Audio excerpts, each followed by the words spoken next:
Kowe iki sajake kaya awakmu apik-apik ngelokne aku. Lah ngopo Bagong lak ya wis ngene sak pase. Oh, bentukmu kaya padasan masjid. Masa aku kaya padasan. Sik. Nah, wudu piye? Wah. Kudu ngeten iki lho Pak Sukiman. Panjenengan ki duwe kaya ngene iki ora sopan. Selailah ora cepet engko saut kancane ndak aku dalu. Mas Kamerun. Nggih. Dalu, Mas. Nggih. Kados pundi Mas Glondor mirsani kawontenan tasakuran Masjid Agung Darussalam Mojokerto kedawung seragen ing dalu menika. Luar biasa Mak Cangik. Nggih. Tasakuran Masjid Darussalam nika jan ora umum sing kepareng rawuh. Heeh. Tur ya durprese akeh. Masjide ya rame. Muga-muga ramene ora gur bengi iki tok. Sak teruse masjid iki dadi rame. Amin. Rabbal alamin. Pancen damel masjid niku gampang ning sing angel niku ngramekke masjide. Lah niku men lestari sempulur niku. Nggih, kados kula inten Bekona nggih elek-elok kula nggih tambir masjid, Mas.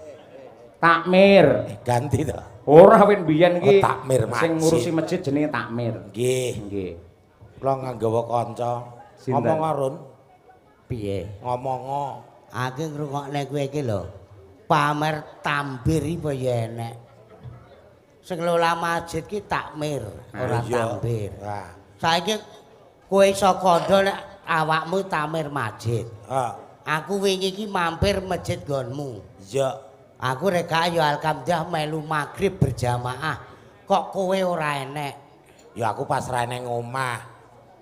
Ra enek ngomong wingine meneh. Luhuran awan jamaahne masjid Kebak. Tak ngerti kok kowe ora enek manggonmu ngendi? Aku pas keturun kuwi. Awan mau lho ngasari aku ning kono. Iya. Kowe ya ora ketok. Aku mau wis mangkat rene. Mulek kae kowe iki jane salat ora to? Salat kok dipamerke. Salat ngono kok. Ora kok teges dipamerke. Mestine nek kowe takmir masjid sembahyang aku mampir kono mesti iso ketemu awakmu to. Sesuk rono lak ketemu. Minggu ki jatahku. Oh, sesuk kowe jatah salat Ngisi. ngisi. Oh, ceramah kowe khotbah. Pengajian. Pengajian. Padasan lho wong ngisi. Ngisi wae ceramah. Mulek Aku aku. pengaosan. Bengi iki ya semangat ya ora iki aku. Gak iso. Rene iki nyarutang aku. Kok iso nyarutang? Lho wis dilunasi karo Pak Haji Sukiman kok. Nggih sami kalian kula piyai tanggal jawab iki ngoten niku. Ngono kuwi tegese ora nyarutang. Lah piye? Pak Sukiman ki tanggung jawab kersa dawuh nyatane ya kersa nyukupi. Lah iki genti awakmu tanggung jawabmu piye lek atur panglipur bengi iki? Ya wis rene tronengan ngono wae. Arep ngopo kare nyarutang iki. Ya paring ora yo ndongake marang Pak Sukiman, marang warga masyarakat Mojokerto piye ngono. Lah kula arep ndongake piye wong omah kula dhewe men morak-marik kok. Sik to. Ndongake. Tegese sampean ki nyumbang apa ning acara syukuran bengi iki ngono lho. Rene golek sumbangan kok kon nyumbang. Piye ngene Mas Kamerun? Tegese iki awakmu ki diundang tekan kene budidayamu ki piye? Lah jenengku Glondor kok kon budi. Jan angel tuturane nek ngene. Angel ya rasa digarap. Nggih, bakune klungsu-klungsu melodi nderek dedonga nggih Mas. Nggih. Khususon pisan mengko kagem bapak kula piyambak Pak Haji Sukiman Sumarto. Mugi tansah pinaringan sehat, panjang umur, awet anggonipun nguri-nguri kabudayan Jawa khususipun wayang kulit mboten nguri-nguri tok nek bapak menika ngurip-urip. Nggih, tur dasare nggih saged ngasta pedalangan. Lah, Sore nggih. mau bergase ya ora umum. Nggih. Pak didongakake terus nanggap wayang. Nggih. Muga-muga anggene dalang ya tetep tambah apik, tambah Amin. becik. Nek wayangane sae Pak Haji menika. Nggih. Gur siji petingane. Napa? Wayang 1 jam. Lah ya urung. Muga-muga sumbene bapak kersa teko bar gara-gara syukur iso sak rampunge ngono. Nah, Lek dongamu karo dongaku beda. Bedane Ya muga-muga Pak Sukiman tetep 1 jam ngono wae, dibacutne dalang sapa ngono wae. Lah Lah nganti napa? panjenengan ngasta nganti rampung nganti isuk. Nggih. Terus tanggapane laris. Lah aku mangan apa? Lho, jenengan mengke sing dageli. Jenengan dagel no. Kodrate aku ki dadi dalang kon dagel ki lho maksude lho. Oh, nggih, nggih. Lah dalang kok dadi bingung. mengke sing nutuke Pak Cahya Kuntadi ngoten Pak. Nggih. Nah, ngoten mawon. Nggih wong panjenengane ngasta pedalangan mung hiburan kok Mas. Nggih. Bagong Mas Bagong. Nggih. Wong panjenengane iki ya wis Pak Haji no kan ngetanke acara-acara ngeten iki. Kula lagur namung guwadit. Nggih. Dadi bingung sing arep guwadit. Nggih. Ya ngopeni awakmu barang kuwi to. Ngopeni seniman sedaya. Wong nyatanipun peletakan batu pertama niku mbiyen tanggal 2 Agustus tahun 2023 ndelalah nyarengi dinten wiyosanipun Bapak Sukiman. Peresmianipun ugi wayangan sing ngasta Mas Medot nalika tanggal 6 September 2024 menika ngepasi kalian tanggal hari pernikahanipun Bapak Sukiman. Berarti masjid disyukuri wayangan ping pindho Run. Wong ki nek gelem kelangan kuwi ora lokak ning malah kebak. Ya rong karuan kok. Nek rong karuan piye? Lah wong sunat kae kelong ya ora bali. Sik kok iso wong sunat iki lho. Wong tetak kae dilongi ya ora bali. Ora bale wis diniati kok. Nggih. Lho, wong tetak ki sing ditetak, sing dilongi iki bab sing najis. Supaya yen wis bar ditetak akhire anggere nindakake salat wajib, kuwi akhire iso sah 100% ngono. Gong. Aja ngrembug tetak to. Ngopo? Aku bar kewirangan karo anak ya perlu. Lah ngopo kok kewirangan ki? Aku ki lak netakke anakku. Heeh. Wong jenenge ben hasile apik tak jak ning Bogem. Bogem. Lah teng Jogja. Teng Jogja, Pak. Nggih. Lah kira-kira sepasar wis mari wong bocah jek cilik dolan ning kali jeluk-jelukan karo kancane. Adus. Adus. Lah mesti lak yo diruhi kancane. Ha. Kancane nonton Terus? ditekoki, "Nji, leh mu tetak ki urung dadi." Lah iso titikane rong dadi piye? Yo kuwi kancane kan kandha. Ha. Mlayu mulih nangis, Mas. Terus? Teko ngomong, "Pak, iki piye lek ku tetak rong dadi tetak neh." Tak kandhani, "Le, bocah ki nek ditaki pancen dadine ya mentilis ngono kuwi." Oh. Meso ngeyel. Jek ngeyel meneh. Moh. Aku ora percaya yen padake weke bapak. Lah terus Piye nek anak ngono kuwi? lah ya piye wong Lah bapak kok edan aku. bijaksana. Lah Lah terus ning buat bojoku ora? bojoku. Pak, wong awake iki direwangi nobrah nakur ki goleke anak. Ha. Trima sak duduhi rekasane sepira. Tak cuandak-cuk tak go ning jeding. Terus Lho, padha to aku ngono. Meso ngeyel. ngeyel piye? Nggonku kencring ning gone bapak butek ngono. Mulai serasa ngrembug tetak isin. Ora sah wong rene iki menghibur warga masyarakat Heeh. Mojokerto khususnya Nggih. karo ngenteni Durpres. Nggih. Mangke season yang kedua wonten goro-goro. Nggih, pangapunten Pak Panitia berarti iki apa kuwi hadiah ki ngandang. Dek ngandang. Ya nek nganggo goro-goro. Lah nek ora. Oh, yo kuwi manut dalange. Lah iya. Ngene carane nganggo cara. Piye? Nganggo trik. Trik piye? Supaya hadiahku gak ngandang iso beredar. Heeh. Supaya dalange gelem gara-gara. Ha. Dalang sak gawane ya didumi kupon. Dadi ora sing mirsani tok, iki ya melek kabeh. Kowe iki kaya wong tipis saya golek kupon hadiah kaya ngono. Aku gak golek, nggo aku. Kanca-kanca iki lho mikir kanca, aku ra entuk ora masalah. Lho, oh iki pengrawit iki lho, entuk kipas saya gur dikekke kok. Oh. Lho, aku ndek iki karo Pandu. Wah, iki pengrawit ndek sore kok ejek melu ning kene kowe iki. Kuwi lho, entuk kipas saya keke aku. Oh, kon bayar. Kuwi jenenge adol. Iya. Kowe iki enek dicepaki Seniwati jangkep. Nah. Lah iki Penabuh jangkep. iki Pak Haji Sukiman iki ngundang presiden sing kaya tumpeng barang. Kaya tumpeng piye? Lah kuwi apa wis genep bocah iki? Kaya mejijer. Heeh. Lho. Tur ini lain daripada yang lain. Lainnya pripun, Mak? Mergo mituhu dawuh pangendikanipun Pak Sukiman, Nggih. gandeng wonten halaman masjid, semua waranggana harus menggunakan kerudung.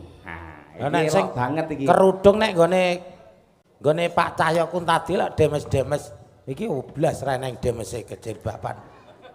Anu malah kaya ada anu beras. jumeneng DK, Dek ngadeg kok, Nggih, Dek. monggo ngancani mriki Mbak Eka, ayo. Malah kaya ada beras. Nggih. Duduk, duduk. Mbak Eka uget-uget. Ya.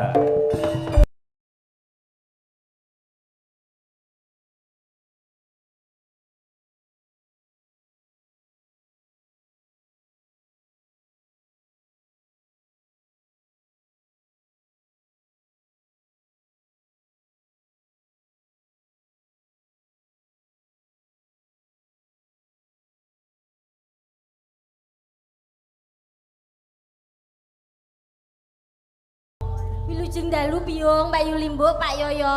Nggih, wilujeng dalu alhamdulillah. Nadyan to jenengan kalih sinten mau?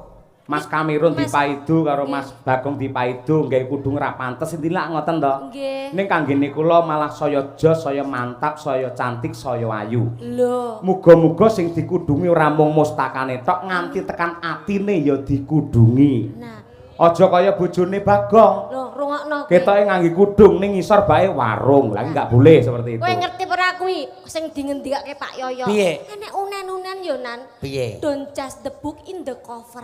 Apa kuwi? Yo jangan menilai orang pada sampulnya wae. Kowe ngenyek karo wong wedok kok sajake kaya ada beras sing sajake kaya remason rumangsamu apa kowe iki? Saya Pak Yoyo iki lho ngarani bojoku. Kak. Piye? Kak. Kowe iki rekane nesu ngono. Lah nesu. Ora aku ning kene guyu ngakak-ngakak. Ora kowe. Lah rupaku ngene nesu lho. Nyengeni Bagong ki ceritane kowe nesu. Lah nek kok ra wangun blas. Nek nesu yo ngene iki apa kon kaya bojomu nek nesu cincing. Lho, Kok iso Kaya nesu Mas ki Caco yo ki. cukup nganggo ucapan wae ora usah nganggo Kak. cincing. ngarani bojoku lho. Piye? Dhuwur brukut ngisor kaya warung. Kleru sing ngarani. Nek kleru sing bener. Ah wong aku ora ndek bojo kok. Pak Yoyo, kula Lah kan luruskan. nembe ngerti masyaallah. Dadi bojone Lek Bagong menika sampun sawetawis dipeta lesing. Ngawur ki. Piye Lek? Bojoku kuwi pancen dhuwur brukut ngisor ning ora warung. Piye? Pangan codot lho. Duh, Nggih. mangke kalian Gusti dipun ganti sing luwih apik ngoten niki. Alhamdulillah menawa sampun, Mak. Sampun. Pun oleh. Syukur. Yo wong Lek. Wong lambemu kok. Aku rabi gajah ngono kok. Ya maksudnya yo wong padha kancane. Ya wong padha kancane kok. Wong seniman. Ra. Piye? Wah, biasa wae wong senimanmu. Engko kaya sing dhisik neh. Kono Karane kapok aku. Mau nek bojone sinden. Yo. Kapok wadul aku. Hmm. Bojoku ki jarik njaluk larang, klambi njaluk larang, pengangkut njaluk. Esuk dandan aku melu siapi jebul jiko uang. Lah yo. Lah diparani sing ngejob Oh sinden nak ya. sinden kok. Kowe iki sajake kaya awakmu apik-apik Lah ngopo Bagong lak ya wis ngene sak pase. Oh bentukmu kaya padasan masjid. Masa aku kaya padasan. Sik. Nah, wudu piye? Wah. Ngeten iki lho Pak Sukiman. Panjenengan ki duwe kaya ngene iki ora sopan. Selailah Ora cepet engko saut kancane ndak. Ngene iki. padasan. Delok to bentuke kaya ngene iki. Ora Kok iso kowe iki ora Kak. Kowe ngarani padasan iki arep tak jlentrehke gen tekan kono disaut sik. Lah iya kok disaut sik Kuwi jenenge dagelan gak sopan iki. Ra sopan iki, mate ra sopan kok bentuke kaya bedhog masjid ini ra sopan kok ya Dek. Ngawur. Hah? Arep aku kaya bedhog masjid ning lak toko mliti. Tok kompliti piye? Lho, bedhuke. Heeh. Tabuhe. Ha iki. Wis lega banget ngono wisan. Lah ya mangkate bareng lho memang. Dongake Pak Haji Sukiman. Nggih. Dongake. Dongane pripun Mbak Eka? Pak Haji Dongake sing Sukiman, apik, sing Mat. cetha, dongake sing apik, sing cetha. Bahasane sing lega cepet ning cetha. Nah, ngono ya Pak Dik. Lugas. Akikmu nyar to ki? Nemu. Nemu. Yo nang dongake. Pak Dr. Haji Sukiman matur mbah nuwun sampun kersa nimbali kula. Ugi panjenengan tansah pinaringan sehat sekalian Ibu. Amin. Lancar rezekinipun. Amin. Awet to momong putra wayah. Amin. Momong para seniman ya Le. Amin. Matur Amin. mbah nuwun. Pokoke sehat selalu kagem Pak Sukiman kalian Ibu. Matur mbah nuwun Pak E. Nika Pak Haji Sukiman punika ingkang jenengan pesen pesinden sing contoh beduk Mojokerto pun teka punika. Pak contoh bedhog Mojokerto. Lah kowe digantung nek kono lak wis kaya beduk. Ora ngono iki migunani lho. Donga Jelasno. donga sak donga nek sing donga jek bocah. Kuwi akeh mandung jek polos cah Kok cilik. cek bocah. Bocah kok semene iki kempongane sepiro? Ya. Tegese bocah iki dadi delok saka bentuk kuwi little ngono lho, mini. Little body. Heeh. Cilite gatel klebon wedi. Saru to, mesti saru to kaya ngono. Ora wong ya kuwi gawan ngono kok. Lah, aku ki lho arep sowan rene kuwi wis matur karo Bapak. Pripun? Pak, kula ki nek omongan iki rusuh lho, Pak. Ora apa-apa rusuh ora Nyuwun apa-apa. pangapunten Mas Bagong Mbak Ika. Mau. Nyuwun wekdal sekedhap nggih pengumuman saking panitia. Nggih, Pak. Mangke saged dipun lajengaken. Mau ki ya ngono. Mencintai wayang malam hari ini. Ini pengumuman dari panitia kagem Bapak Ibu yang duduk di belakang mohon untuk menempati kursi karena sebentar lagi panitia akan membagikan kartu yang baru. Mudah-mudahan nanti semuanya dapat nggih? Yang di sini juga dapat. Wiyogo Pak Dalang Bu Sinden. Benar nggih? Nggih, Pak. Nah, kepada Bapak Ibu yang duduk di belakang yang tidak menduduki kursi, mohon untuk duduk supaya nanti mendapatkan jatah kupon. Sekali lagi sepindah malih dumateng Bapak Ibu ingkang dereng pinarak wonten ing kursi ingkang warni merah hijau monggo enggal pinarak wonten kursi ingkang sampun dipun sumadyakaken badhe pembagian kartu ingkang mangke badhe dipun undi pas wonten goro-goro. Mbok bilih ngaten. Nyuwun pangapunten Kang Bagong, Mbak Ika, monggo pun lajengaken. Assalamualaikum warahmatullahi Sampun, Pak. Waalaikumsalam. Lah glandeng jenengan lak ditimbali kali Pak Sukiman, Mbak Eka. Nggih, Biyo. Kira-kira kelangenane Pak Sukiman niku napa jenengan mesti lak pirsa. Yen Nggih. tembang-tembang napa, yen bawa-bawa napa, monggo. Niki wau kula teng dalan oret-oret pangkur, Lek. Eh. Coba tak tembangke. Iya, Sareng, iya. Biong. Saged monggo Nggih, sae nggih. sanget nggih. Sekedap, sekedap. Nggih. Nggih, nggih, nggih. Ngrenggo kalian napa Pak Sukiman nggih? Inggih. Wah, nggih, cocok nang ngono kuwi. Nggih. Bismillahirrahmanirrahim. Nggih. Pangestumu ya, Lek. Ya. Pangestumu ya, Kang. Iya. Iki tegese Eka ki ngurmati kowe. Apa ngurmati aku gendera? Ayo. Tegese awakmu ki diregani lho, tak regani. Apa aku kirik kok wae regani iki? Tegese awakmu ki tak ajeni. Aku ngajeni karo panjenengan. Ngajeni arep mbok tuku. Angel. Aku tegese ki iso mikul dhuwur njunjung Apa panjenengan. dasi? Dasi tak tumpakne angkong, Kuwi jenenge ya ora mikul. tak Yo. junjung. Nek kene iki Monggo Mbak Eka pangkuripun kaya Pangkur. apa? 6 po Nggih, 9. cak miyo meneng sik cak miyo, ayo.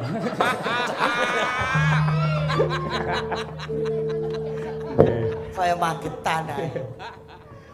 Kowe Pak Edward Pres mung kancamu mesti, Lek. Ya ndang yo. Ya. Suka syukur mring pangeran.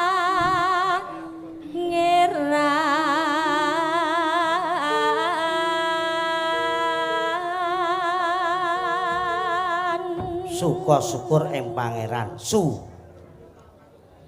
Kinarya lampahan wong ngawure. Ki. Oh, sandi asmanipun Pak Sukiman. Nggih. Injis Suki. Nggih. Man, Man paman. mantep panggone tetulung.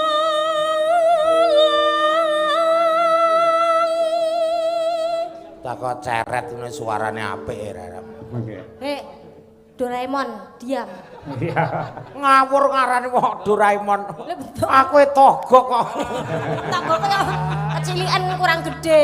Oh, semene kok kurang gede. Mulane iki ben sehat ki mbok ya dadi wong ki diet langsing sithik Oh, ngono. lah cah iki kocluk iki. Ngapa? Wong Bagong kok diet dadi gareng ya kokean saingan. Garenge akeh kok. Ane Bagong kan arang-arang. Iya. Kok nek kurus darake Bagong asam urat kencing manis ya. Oke. Penting urip. Nggih. Terus Suka weweh kang ikhlas. Apa kok rapati cetok apa?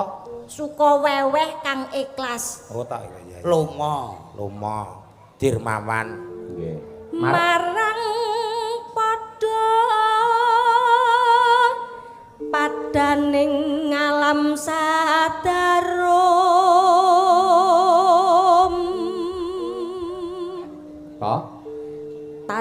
mikir antuk berkahing yuang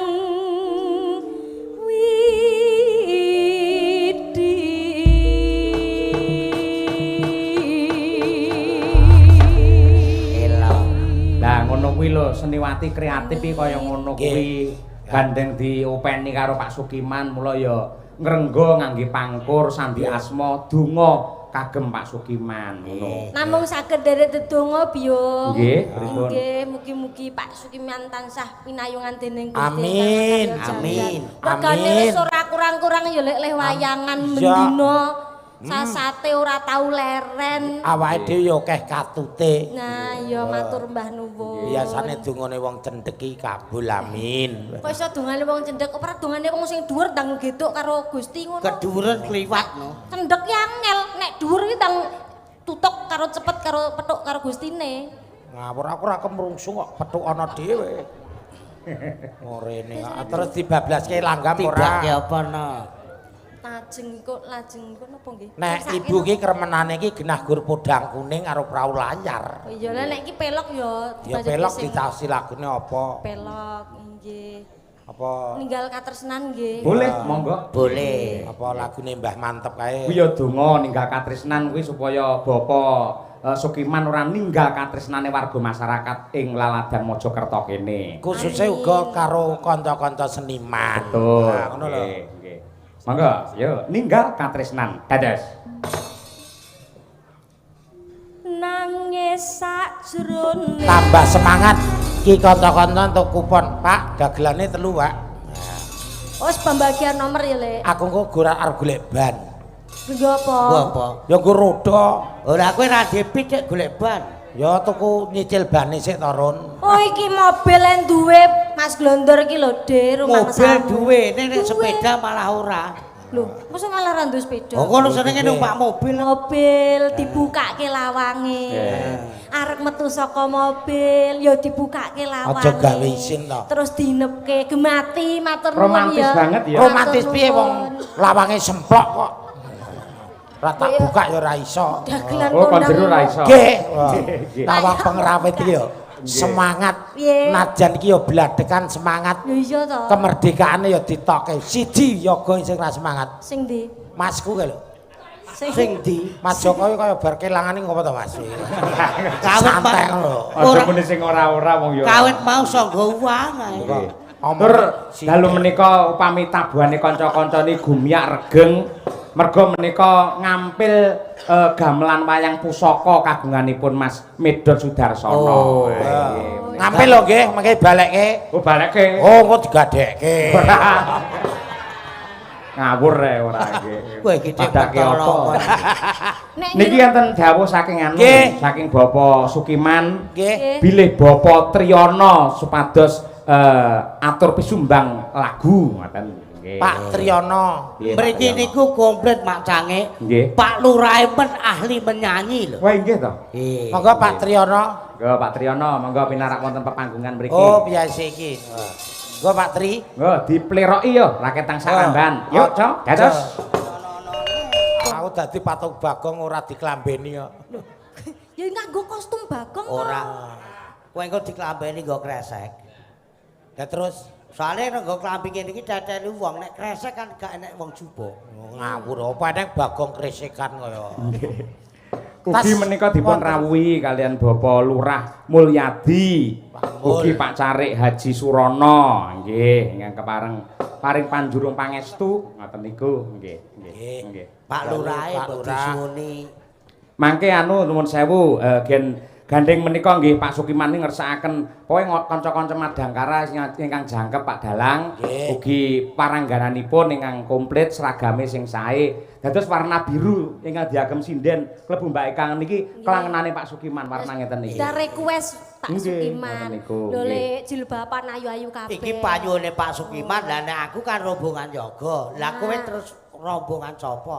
Aku ora neng rombongan kok pokok teko. Lah lek pokok teko engko sing bayar sapa? Lah, santai wae wong neng masjid iki sedekah kok gagas bayaran. Lahir batin berarti ya. Lahir batin. Ora pengen bayaran. Blas iso disekseni wong sak Mojokerto. Bengi iki ra arep nampa bayaran. Terus Kaya Mbak Tutik ngene iki ayu. Kowe iki kok malah nganggo stoke ngireng ngene iki lho ngopo? Oh, lah matamu lamur ki nyat kulitku ireng. Kuwi nyat kulite ireng kok stoking. Saya kira nganggo stocking ben ketok. Mbok menawi ditanjaken, Mas. Nggih, Seniwan dumateng Roto. Mbak Birgita kalian Mbak Winong Nawangsih. Menika gentos ngaturaken lelagon ingkang ala-ala sekarang. Nggih, dadi men ala-ala komplit. sekarang. Gandeng piyai mirsani wayang menika wonten ingkang sepuh, enten sing kakung putri, Nggih, leres. enten sing enom, enten sing bocah mila nggih sedaya dipun Kajenge aturi. Waroto. Leres nggih. Ron, Nggih. yang tidak berkepentingan minggir dulu nih tempat mau dipakai nyanyi. Aku tak duduk ya ning Ah, duduk. Dadi gen pilah. Nggih. Tapi sing lagi viral sing akeh wong kenal. Ya, upamane lagune apa? Ayang-ayang. Ayo, nggih. Pak, sebelum berdiri kita punya spot, Pak. Apa itu? Pelok Mas, pelok Mas. Wah, Kudu siap iki yogane.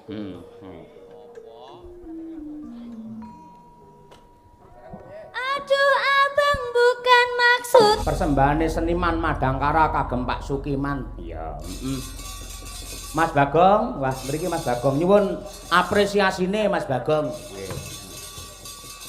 Banyak karya-karya yang dicetuskan oleh para seniman, wabil khusus ingkang nembe kemawon niki wau karyane Mbah Sukron sakitnya tuh di sini, sak bisa-bisa iso ngoyak karo kondange Sri Huning, terus Sesideman, Sambung Wancu Dalu ngoten niki. Nggih, leres. Ning pancen karya cipta Mbah Haji Sukron Suwondo niku gampang dikenal kalih masyarakat. Nggih, Sri mergo Huning. bahasane nggih sederhana. Nggih, Sri Uning, Sesideman, terus Sambung Wanci Dalu. Menika wau sing anyar sakitnya di sini. Nggih, sakitnya tuh di sini. Wah, nggih. Kanggo aku ya cocok kuwi. Cocok piye? Sakitnya di sini. Nggih. Di sini ngendian awakmu? Ya rata, Mas. Waune neng dodo terus medun-medun. Ngoten niku. Alah-alah berkarya apa? Wis arep ketemu Pandu karo rombongan iki ya berkarya apa? Paling ya nang Narto Tompe. Wes. Apa ki aku ora ngerti kok ya. Alah mriko wis napa-napa komplit. Nggih. Kremenane Mas Joko niku napa? Mas Joko Raja Mala anggere suwi rarana mulang klentruk ya awake. Nggih.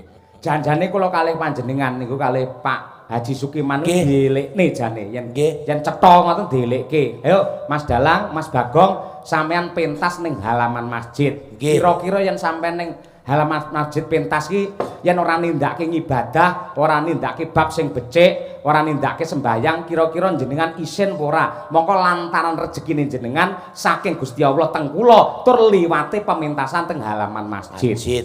Lho. Nggih. Halaman masjid wis sakmene ambuane. Nggih. Tur papan panggonane masjid nggih strategis nggih Mas. Leres. Mepet pinggir dalan gede. Nek nganti ora akeh sing mampir kok ya kebangetan. Nggih. Nek kula jarang mampir mriki. Ya terus? Ora tau lewat kene kok. Oh, tertitiwe nang nggen anu kampung jenengan mriku sampean Nggih. sregep yen rono. Sregep Mas. Kula kan urip ten Bekunang. Syukur. Wah, dadi Mongko ngapunten lho, ngapunten. Kondange jare wong-wong Bekunange malah nggen ciun niku. ya arep nggon ciwil kene ra tau ngombe wong aku gawe kok. Oh, malah sing produksi ora. Yo lagi gayengke wayang apa nek ra kon Bekunang. Ya kuwi jane lak konsumsi tinggi tombo to, nggih jamu to Mas. Ning Karo saking nggih obat-obatan. Saking kanca-kanca niku mboten nggih jamu nggih ombe-ombenan nggih ukul-ukulan dadi ora keju kemeng sing mari Mas. Oh, Nek genep 5 liter ya kejungkel-jungkel tenan. Ngoten lho. nggih leres nggih. Nggih. Niku Mbak Eka lak kelangenanipun Pak Haji Sukiman. Ayo kene. Kuwi lak ya alron kejaba nembang ya iso ngendang barang. Saged niku napa-napa Nah, saged. Wow, sepi menyopet nggih saged cah niki. Sinden kok nyopet larise kaya ngono kok nyopet. Gandane ayo nek. Piye? Ngomong apa? Sri Ramu ki apa-apa iso. Iso suarane apik, jogete apik, ngendang pinter ngono lho. Amin, pangestumu ya. Ya. Ora kok terus nyopet ya iso. Aku ponakanmu. Lah piye? Nyopet seprono-sprene setore ya ning kowe ngono lho. Setor aku tak lumpuke tak nggih nambahke pakmu kok Ya ngawur. pakku lara apa kok iso nambake Kowe malah mulek kae. Nggih. Lho, sliramu mau didhawuhi Pak Haji Sukiman. Pripun? Kat mau kok Eka kok urung anu ngendang ngono. Ngono aku kon ngendang, Lek. Bentuk tambahan dhewe kaya kanca-kanca Madangkara. Wah, matur nuwun ya, Lek. Tambahan dhuwit yae. Pak Sukiman to? Heeh. Engko Pak Sukiman yo arek nyawur awakmu dhewe engko khusus. Apa aku mayit kok nyawur? Nyawer. Sing dikek bubungah iki lho. Nyawer kok nyawur. Ya, kuwi. Nyawur ki pasir kae ngawur. Sawer awakmu. Ya. Lho, pangerten karo Mas iki lho. Iki. Lho. Iki lakone glodor kembar iki. Oh, alah dor seprono sprint. Sing iki glondore iki langsing iki abuh. Kaya aku Bagong kok. Heeh, iki sing peniti. Nah, walik. Diwalik sing ngerti. Apa cukup tanganmu semene iki? Lah terus ya wis sakmene iki wis bener kok arep mbok kaya kendang apa? Diwalik ora? Ora. Ya, Wis ngene iki wis bener. aku ya gur takon wae kok Entit. Malah nembang ora nggih. Nah, Yes, ngono kuwi. Jan. Mergo ya Mbak Ekan niku lah alumni lulusan saking ISI Surakarta. Loh, niki pun isi Surakarta pun lulus. Pun sarjana seni mangga. Tak kira ki jek kelas 5 SD lho kowe iki. Kowe iki yo ngawur. Kok ngawur? Aku lagi daftar PAUD sesuk. Lho aku kok jejer kowe. Piye? Pangapunten Pak Haji Sukiman badhe mendhetke rapot ponakan, Pak. Kok yo kaya kanca-kancane umum. Lho yo cilik Anakku ayo. gandeng kowe. Menika badhe ngedus kebo. Mbak Eka aja sia-sia. Ora. Kuwi kancane nyambut gawe. Mboten kan kula gandengan kalih Mas Glondor kan duwe kebo. Ajeng ngedus kebo, ngaten le. Mboten ngoten. niki. Tuh kalau ngendikane. Pripun Pak Yoyo? Jenengan ngoten mboten parek sesama Oh, seniman. ora Nah, entuk ini ngelek. adalah ciptaan Tuhan. Ah, Mboten mengira. Elek kaya apa ini adalah ciptaan saka Gusti. Yen jenengan ngino kalih Mas Glondor Nggih. padha karo ngino karo sing gelar jagat. Ah, ngono. Memang ngerti gandeng ya. jajal, kula condro sing apik. Nggih. Lho, mlaku sing putri ya ampun kaya Sri Huning. Sing kakung ya ampun kaya serigala. Ngene nek karo piye wae iki lak senior kula to. Nggih, no. Dadi arek ngelokke lek Glondor kaya kebo, kuwi gak entuk. Gak entuk. Ra sopan. Mosok wong tuwa kok tak lokke lek Glondor kaya kebo, gak entuk ya lek. Ora entuk. Mosok ya dilokke ning ngarepe wong sakmene oke. Lek Glondor kaya kebo, gak entuk. Ra Hei, Dadi- bulan baleni. Nek aku kebo, kowe iki pasang aku. Apa? Aku kebo, kowe letongi. Ah, Mergo omahe saka jumblengan. Yo pas ya lek. Wis lho. siapke niku lho. Angel lho pengendang nggawa mic barang ning ngarepan ngene iki. Kok Pas angel. adu arep karo Pak Demanto lho sing apik lho nang kono. Nggih. Pak Demanto ya rawuh. Rawuh kat mau nyutingi sinden terus kok. Iya nek ora pujiatun gak. Lambene. Iya. Kiai sepuh ayo. Mboten Pak De. Ampun. Maafkan. Oh, aduh. Wis ndasku dikaplok iki. Nggih. Nah, Nyun pangapunten. Nggih. Aku wis ayu to. Oh iya aku wis ayu kaya pejiatun. kowe iki ngarani bapak wis menep Pak Demanto kuwi. Nggih. Dites Gong iki Gong, suarane piye Gong? Ngetese piye biasane iki? Nah piye Kak? Jam 4 kluget-kluget. Pak Kerto tuku kertu. Kendang iso omong. Langsung ya.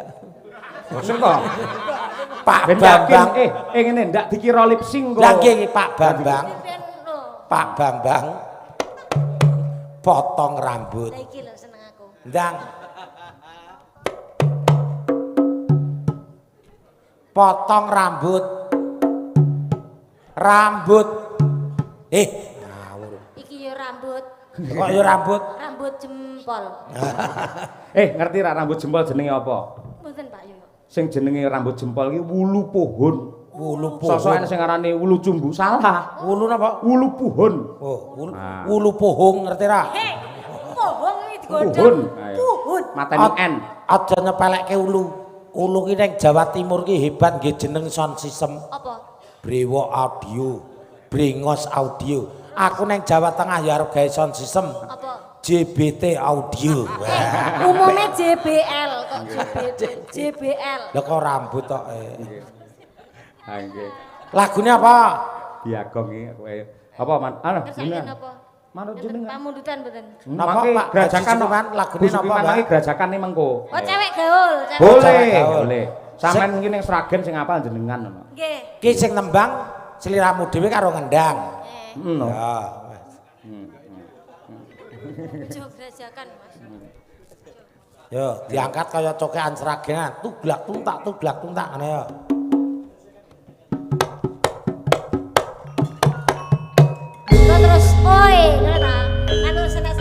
Piye, Sik, Mas, piye, jajal, piye, sik piye? jajal.